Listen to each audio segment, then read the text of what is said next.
বিষ্ণু ঈসা ইসলামকে লোকজন সুপারম্যান বলতে বাধ্য হয়েছে। মানে এমন লোক যে মাটি ধরলে এটা সোনা হয়ে যায়। পরশ পাথর ছিল তার হাতে। সুবহানাল্লাহ পড়েন। সে কোন বন্ধু বলো বেশি বিশ্বস্ত, সে কোন বন্ধু বলো বড় বিশ্বস্ত, কার কাছে মন খুলে দেয়া যায়, কার কাছে প্রাণ খুলে দেয়া যায়, হওয়া যায় অতি আশ্বস্ত, তার নাম আহমদ বড় বিশ্বস্ত। সুবহানাল্লাহ পড়েন। সাইয়েদনা ঈসা আলাইহিস সালামকে আল্লাহ পৃথিবীতে পাঠিয়েছেন শুধু এই অ্যানাউন্সমেন্টটা দেওয়ার জন্য যে ইয়াতি মিন বাদি ইসমুহু আহমদ, আমার পরে একজন নবী আসবে যার নাম হবে আহমদ। আহমদ বড় বিশ্বস্ত। এজন্য রাসূল সাল্লাল্লাহু আলাইহি ইসলামকে আমরা নবী হিসেবে পেয়ে খুশি না বেজার? ইসলামকে ধর্ম হিসেবে পেয়ে খুশি না বেজার? কিন্তু অনেকেই আমরা যে মুসলমান এটা নিয়ে খুশি না। তারা সাহসিকতার সাথে ঘোষণা দিতে পারে না যে ইন্নী মিনাল মুসলিমিন। কিন্তু আমাদের ইসলাম নিয়ে গর্ব করা উচিত, কারণ এই ধর্মকে পাঠিয়েছে কে? এটা মন মস্তিষ্ক প্রসূত কোনো ধর্ম নয়, ঠিক কিনা? এটা কি আমাদের বাপ দাদার কথা অনুযায়ী চলে? ইসলাম কি নেতার কথা অনুযায়ী চলে? মসজিদের ইমামের কথা অনুযায়ী চলে? ইসলামের বিধানগুলো সরাসরি নাজিল করেছে কে? সাইয়েদনা ওমর ফারুক বলতেন, নাহনু কওমুন আ'আজ্জানাল্লাহু বিল ইসলাম, আমরা তো এমন জাতি যে জাতিকে আল্লাহ তাআলা ইসলামের দ্বারা সম্মানিত করেছে। আমাদের সম্মান ইসলামে। আমাদের সম্মান কোথায়? ইসলামে। ফাইন ইবতাগাইনাল ইজ্জাতা বিগাইরিহি আযাল্লানাল্লাহ, ইসলাম রেখে দিয়ে অন্য কোথাও যদি আমরা সম্মান তালাশ করি তাহলে আমাদেরকে অপমানিত করে ছাড়বে কে? আল্লাহ। এজন্য আমরা যে মুসলমান এটা বুক ফুলিয়ে বলা যাবে তো? পৃথিবীর সব নবীরা মুসলমান ছিলেন। আল্লাহর দেয়া ধর্মের নাম হচ্ছে ইসলাম, এবং এই ইসলামের বিজয় অবশ্যম্ভাবী। পড়েন সুবহানাল্লাহ। যার প্রমাণ আমরা পত্রপত্রিকা খুললে, ইন্টারনেট ব্রাউজ করলে, BBC news, Al Jazeera news, CNN, cable news নেটওয়ার্কের নিউজ পড়লে আমরা জানতে পারি যে গোটা বিশ্বের বিভিন্ন ধর্মাবলম্বী লোকেরা নিজেদের ধর্ম রেখে দিয়ে তারা কালিমা পড়ে মুসলমান হয়ে যাচ্ছে। খুশি লাগে আপনাদের? আপনারা কি জানেন যে আমরা ইবাদত করি মসজিদে, খ্রিস্টানরা ইবাদত করে কোথায়? গির্জায়, তাই না? গির্জাকে ইংরেজিতে কি বলে জানেন? চার্চ বলে। তো ইউরোপে এবং আমেরিকাতে যে গির্জাগুলো আছে, এই গির্জাগুলো তারা বিক্রি করতে শুরু করে দিয়েছে। এর কারণ খ্রিস্টানরা তাদের গির্জাগুলোতে ইবাদত করতে যায় না। আমরা তো নামাজ 3 ওয়াক্ত পড়ি, 2 ওয়াক্ত বা 5 ওয়াক্ত, 7 দিনে তো একবার হাজিরা দিতে যাই, ঠিক কিনা? তো ওদের এমন দশা যে ওদের গির্জাগুলোতে 1 মাসও যায় না, 6 মাসও একবার যায় না। তো এই গির্জা রাইখা লাভ আছে? লাভ নাই। এই গির্জা ওরা বিক্রি করতে শুরু করেছে, আর ওখানকার মুসলিম কমিউনিটির নেতারা এই সুযোগে এই গির্জাগুলো কম দামে কিনে এটারে মসজিদ বানাইতে শুরু করছে। ইউরোপ আমেরিকাতে আলহামদুলিল্লাহ, আপনারা শুনে খুশি হবেন, ওরা ইসলামিক সেন্টার বলে এগুলোরে। কি বলে? Islamic centre. আমাদের এরকম ইসলামিক সেন্টার করা দরকার, যেখানে দার্স হবে, দার্স, রেগুলার দার্স হবে। এই যে তাফসির মাহফিলগুলো বছরে একবার, গত বছর আসছিলাম এখানে, আবার 1 বছর পরে দেখা, কি শিখলেন কি শিখলেন না, কি বুঝলেন কি বুঝলেন না, আর জানা শোনার সুযোগ হয়েছে নাই। কিন্তু সেন্টার যদি হয়, ওখানে শিশু কিশোরদের আলাদা কোরআন শিক্ষার আসর, আমার বোনদের আলাদা শিক্ষার আসর, বয়স্কদের আলাদা কোরআন শিক্ষার আসর, তারপরে সেখানে হেজামা সেন্টার থাকবে, রুকিয়া সেন্টার থাকবে, তালিম, তাদরিস, তারবিয়ার সব ব্যবস্থাপনা থাকবে। এজন্য সব জায়গায় এরকম সেন্টার থাকার দরকার আছে না নাই? যতদিন আমরা এই ইউনাইটেড থাকব ততদিন আমাদের দিকে চোখ তুলে তাকাবার খবরদারি কারো থাকবে না।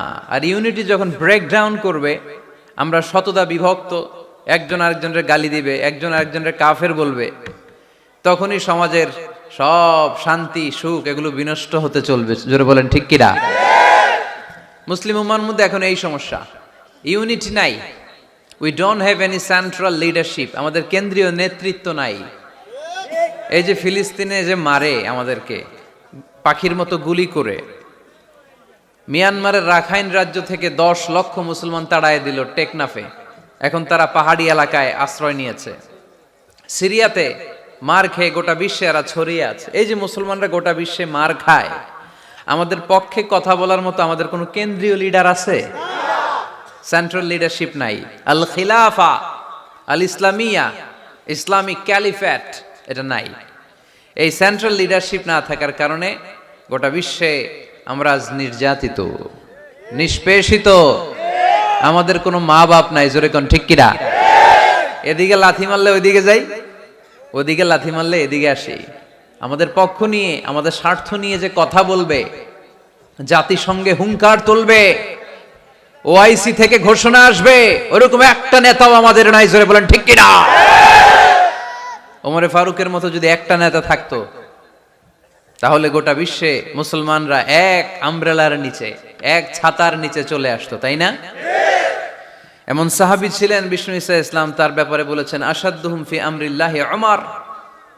আল্লাহর জমিনে আল্লাহর দ্বীন বাস্তবায়নের জন্য সবচেয়ে কঠিন সাহাবী ছিল যিনি, তিনি হচ্ছেন উমর। মুনাফিকরা ওমরে ফারুককে দেখে ভয় পেত, খোদ শয়তান ইবলিস ওমরে ফারুককে দেখে ভয় পেত। আলহামদুলিল্লাহ পড়বেন না? বিষ্ণু ঈসা ইসলাম বলতেন, ওমর তুমি যদি এই রাস্তা দিয়ে হাঁটো আর শয়তান তোমারে দেখে, তাহলে শয়তান এই রাস্তা রেখে দিয়ে অন্য রাস্তা দিয়ে হাঁটে। লা নবিয়্যা বা'দি ওয়ালা রাসূলা। আল্লাহ রাসূল বললেন, আমার পরে কোনো নবীও নাই, রাসূলও নাই, তবে আমার পরে কেউ যদি নবী হতো, ওমর নবী হয়ে যেত। এরকম একজন ওমরের আমাদের দরকার। এরকম একজন ওমরের অপেক্ষায় আমরা। একজন হলেই চলবে। কয়জন লাগবে? যুগ জামানা পাল্টে দিতে চাই না অনেক জন, এক মানুষই আনতে পারে জাতির জাগরণ। এক মানুষই বিপদকালে বাঁচায় কাফেলায়, ক্ষুদ্র ডিঙ্গি বাঁচায় জাহাজ অসীম দরিয়ায়। কয়জন ওমর দরকার? আমরা সেই ওমরের জন্য অপেক্ষা করছি, যার নেতৃত্বে, যেই আল ইমাম আল মাহদি, যার নেতৃত্বে গোটা বিশ্বে শান্তি, সভ্যতা, ভদ্রতা আবার প্রতিষ্ঠিত হবে। এক ছাতার নিচে মুসলমানেরা থাকবে। কেউ কারো ব্যাপারে হৃদয়ে কোনো বিদ্বেষ রাখবে, ঘৃণা রাখবে, কেউ কাউকে গালি দিবে না। এই সুসম্পর্ক, এই ঐক্যের জন্যই ইসলাম। একসাথে উদখুলু ফিস সিলমি কাফা, পরিপূর্ণভাবে সবাই মিলে ইসলামের রশিকে আঁকড়ে ধরো, তাহলেই বরকত দিবে কে? ওমরে ফারুক বলতেন, নাহনু কওমুন আ'আজ্জানাল্লাহু বিল ইসলাম। আমরা তো এমন জাতি যে জাতিকে আল্লাহ তাআলা ইসলাম দিয়ে সম্মানিত করেছে। আমাদের সম্মান ইসলামে, এখন ইসলাম রেখে দিয়ে অন্য জায়গায় সম্মান খুঁজি, এজন্যই লাথি খাই, এজন্যই অপমানিত, এজন্যই নেতৃত্ব শূন্য। জোরে বলেন ঠিক কিনা?